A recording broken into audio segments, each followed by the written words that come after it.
Hello, everyone. Hey. Happy Monday. Yeah. It's Monday and we are live. We are coming to you from the Harper Therapy office. I am Yolanda. I am co-founder of Harper Therapy.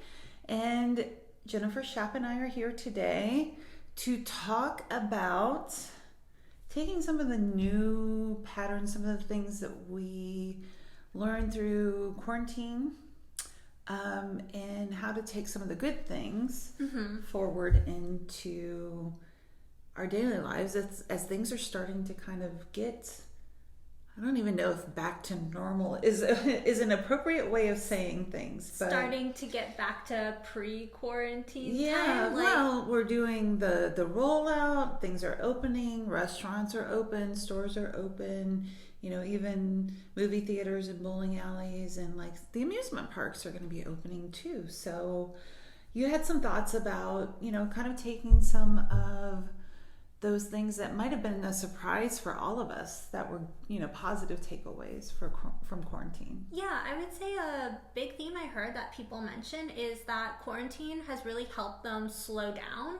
They took time to realize, you know, I've been really like working myself to the ground, just like feeling exhaustion. Like I've now get to spend more time with my family, with my loved ones. And I kind of want to talk about some ways that we can kind of keep that like positivity that we got from quarantine going and not fall back into some of those like habits that maybe weren't quite helping you feel as happy or as like in taking as much pleasure in the day. Yeah, and those things that lead to exhaustion and burnout and those kind of things, right?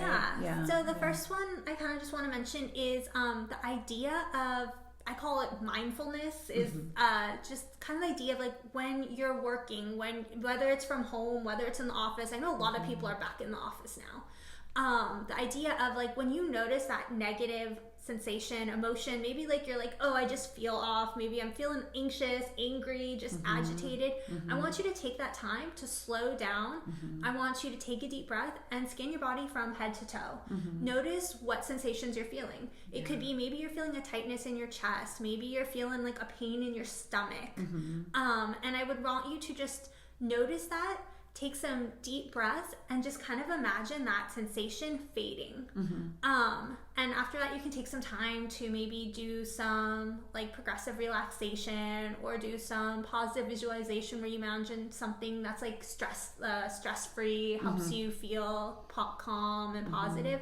The reason I'm saying to do that is because I don't want people to keep going through these negative emotions and staying there and not taking recognition into your body is telling you need to slow down. It helps you pace. I've noticed for myself, like I tend to clench my jaw and like press through things, right? And I've noticed recently, oh, that sensation is in my jaw again. And I've been trying to be really intentional, like you said, to take a moment of mindfulness, recognize that it's there, recognize that I can kind of take that as an indication to slow the pace down a little bit. Exactly. Yeah. Your body is telling you to slow down, essentially. Your body is telling you you need to take a break. Yeah, that's good. Yeah. So the next one I want to discuss is taking time to schedule. I think I mentioned self-care a lot, but I think it's so important because we live in a society where we don't slow down and we don't take time for self-care. Right. So schedule that into your schedule. Take time, whether it's if you're back at the office, maybe like taking time to do some walks around the office, maybe taking some time to just take a 10-minute break to like have some coffee or have some tea. At home, scheduling self-care, that like I've said before, that can include simple things like baths. It can include having your favorite drink. When I say drink, I mean non-alcoholic, whatever. And just along those lines, like, well, it can include things like meditation and journaling and all kinds of different things. Self-care is like even taking a lunch break. So many of our work environments, we're conditioned to like work through lunch and stuff. So sometimes self-care is just stepping away from the work and taking a lunch break and nourishing yourself. Yeah, exactly. I think sometimes people like think like they don't deserve to take it or they don't have time. I think you need to make... Yeah. I think sometimes the culture of our work environments kind of dictate that too. Yeah, exactly. Yeah. The next one I would mention is set boundaries. So this can be in personal life, at work. So this could mean like maybe you're a type of person that doesn't like to let people down. So maybe friends, as the state is opening up more, like, hey, let's go do this, let's go do that. Like, it's okay to say no and say, like, no, I need some me time. I think a lot of times people are afraid to say that they don't want to do plans just because they need me time. You can want me time. You could want more time with your partner. You could want more time with your family. That can go in boundaries at work. Maybe one day saying, you know, I'm not going to stay after today. I need to go spend time with my family, or I need to just engage in like some self-care, me time at this time. Yeah, and I think as a lot of us are kind of navigating our own different ways of re-entering society as things are opening up, a good boundary is like, yeah, I'm not feeling comfortable to go have dinner at a restaurant yet. Can we pick it up and come back to the house, or whatever it is? It could be something along those lines too. Exactly. I love that, because like not everyone's comfort is at the same place, and it's okay to say that maybe you don't feel comfortable.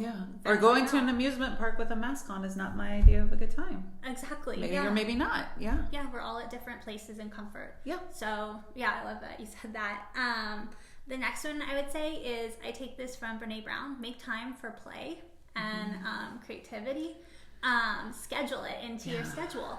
And like we've been saying, like sometimes people are not as comfortable at this time to go out. So play for some people may be like, I want to go back bowling or mini golfing. Play for others might be like, I need to figure out ways to continue living more of like in-home play. So that can be like kind of picking up. I love like to pick up things that you like to do as a kid.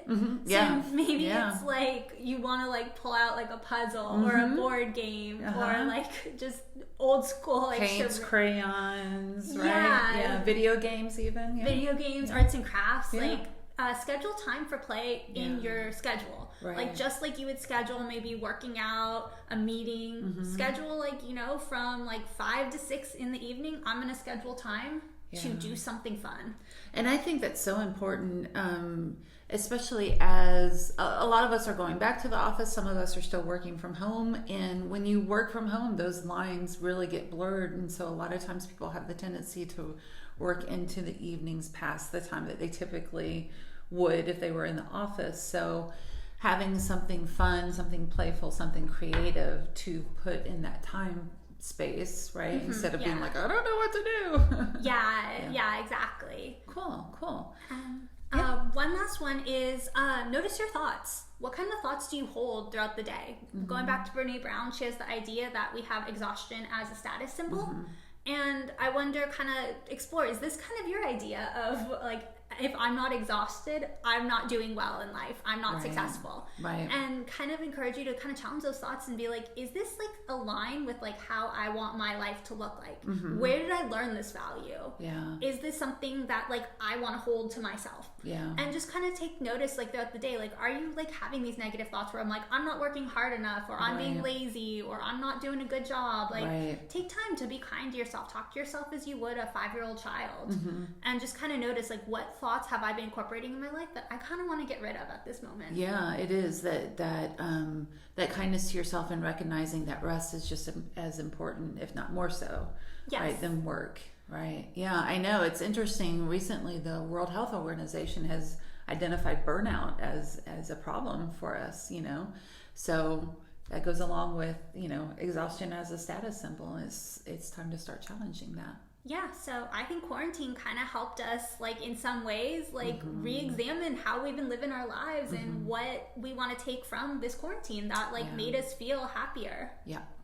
Awesome. Thank you, Jen. Yeah. So if you would like some support in identifying some of the good things that you are able to bring from this quarantine time, silver lining, and how to implement them moving forward in your life, give us a call. We can give you a free consultation with our therapist, 813-434-3639.